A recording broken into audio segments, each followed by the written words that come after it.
தைலாபுரத்தில் நடைபெற்று வரக்கூடிய இந்த சந்திப்பை தொடர்ந்து இதில் கூட்டணி கணக்குகள் இருக்குமா? இருக்கும் பட்சத்தில் திமுக பக்கம் சாய்கிறாரா திரு ராமதாஸ் அவர்கள்? ஆனால் கேள்விகள் எவ்வளவாக இருந்தாலும் முதலில் அவர்கள் கட்சிக்குள்ளாக இருக்கக்கூடிய அந்த மோதல் போக்கை, தந்தை மகன் மோதல் போக்கை முதலில் முடிவுக்கு கொண்டு வந்தால் ஒழிய மற்ற வாய்ப்புகள் பேச முடியாது அப்படின்றது ஒரு தரப்பு பார்வையாக இருக்கிறது. இந்த தருணத்தில் திமுகவிலிருந்து திரு கான்ஸ்டன்டைன் ரவீந்திரன் அவர்கள் நம்முடைய இணைந்திருக்கிறார்.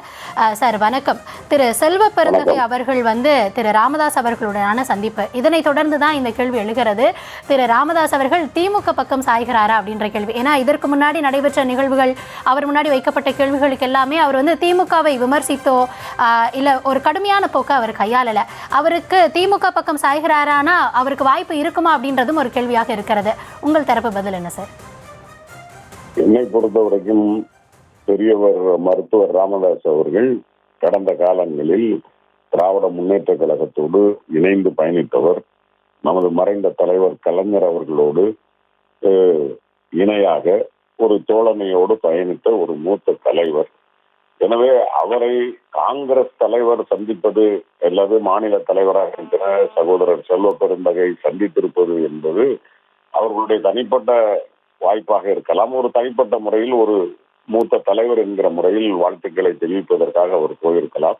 இல்லை, நீங்கள் அனுமானிப்பதை போல ஒருவேளை திராவிட முன்னேற்ற கழக கூட்டணியிலே அடுத்த ஒரு பெரிய கட்சியாக இருக்கக்கூடிய தேசிய கட்சியான காங்கிரஸ் இந்த கூட்டணியை வலுப்படுத்துவதற்காக ராமதாஸை சந்தித்தாரா என்பதை அவர் செல்வ பெருந்தகை அவர்கள் தான் அதை சொல்ல வேண்டும்.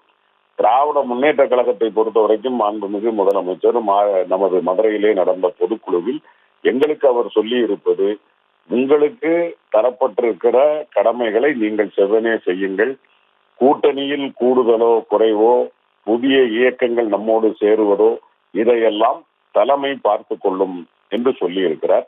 எனவே சகோதரர் செல்வ பெருந்தகை பார்த்தது கூட்டணிக்கு இல்லையா என்பதை நான் சொல்ல முடியாது. ஆனால் எங்கள் கூட்டணியை பொறுத்த வரைக்கும் வலுப்படுத்துவதோ அல்லது புதிய இயக்கங்களை சேர்ப்பது என்பதோ மாண்புமிகு முதலமைச்சர் கழக தலைவர் அவர்களுடைய முடிவிற்கே எங்கள் பொதுக்குழு விட்டிருக்கிறது. எனவே அவர்தான் இது குறித்து முடிவெடுப்பார் என்று நான் நம்புகிறேன். நன்றி சார். இணைப்பில் உங்கள் தரப்பு கருத்துக்களை பகிர்ந்தமைக்கு மிக்க நன்றி.